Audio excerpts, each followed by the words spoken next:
I knew that this wasn't just a website with my face and information on it. Shelby Dominguez says she felt a wave of fear when she found herself on the DEI watch list, a website with a mission to root out perceived enemies in the federal government. The watch list is published by the American Accountability Foundation, or AAF, a conservative group with ties to senior officials in the Trump administration. It displays information on some 175 federal employees. They're mostly civil servants, and information such as their name, photo, salary, work history, and alleged political activities are listed for all to see.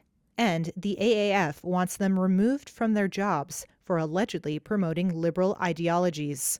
It felt like I had been blacklisted, and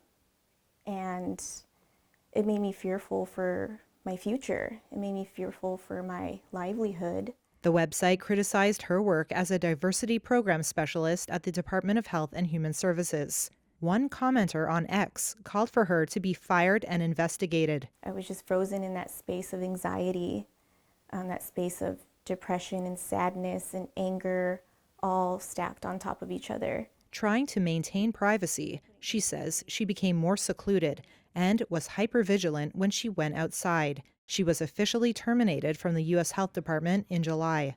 Since October, the American Accountability Foundation has published 3 watch lists targeting employees at different federal agencies. Reuters spoke with 24 people on the lists, all sharing their stories for the first time. I mean, my life is different now. Including Stephanie Anderson, a public health worker who was accused of pushing radical diversity, equity, and inclusion policies in government. People were looking out, kind of on the lookout for me, like I was a wanted criminal or something. So it was scary. More than half of the people Reuters spoke to wrestled with anxiety. Some described a quiet unraveling of their lives. Anderson had spent much of her career focused on infectious outbreaks, including Ebola, with the CDC. But since her profile appeared on the AAF website, she has changed her hairstyle to avoid recognition and reminds her children to lock the doors and check the security cameras. One of my sons said, are people going to try and beat me up at school? And, so it's that type of thing that my kids are thinking about how they could defend themselves or what they should be doing because of this foolishness. It's just, I felt some guilt, and I know it's silly, but I've had that mom guilt of what have I done? Me deciding to work in public health has now put my kids in danger. AAF President Tom Jones and his backers argue that many of these employees lean liberal and could work quietly to undermine Trump's agenda, so the public deserves to know their identities. In a statement to Reuters, Jones said, quote, "It's important that anti-Trump civil servants know someone is watching and taking names.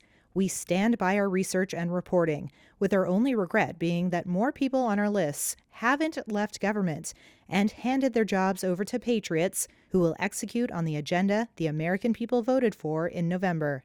The watch lists do not include home addresses, phone numbers, and other intimate identifiers associated with doxing, the publishing of personal information online with malicious intent. Free speech experts say that does not cross the line into illegal activity.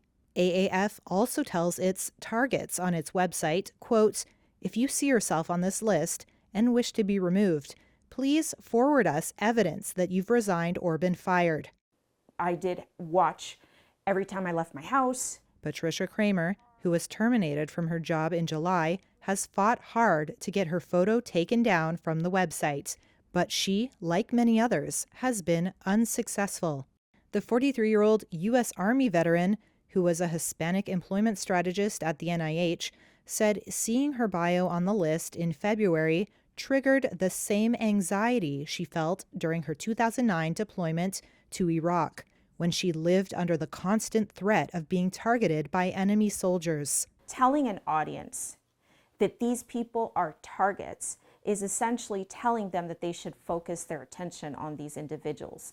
I think that it's irresponsible, and I also think it's dangerous.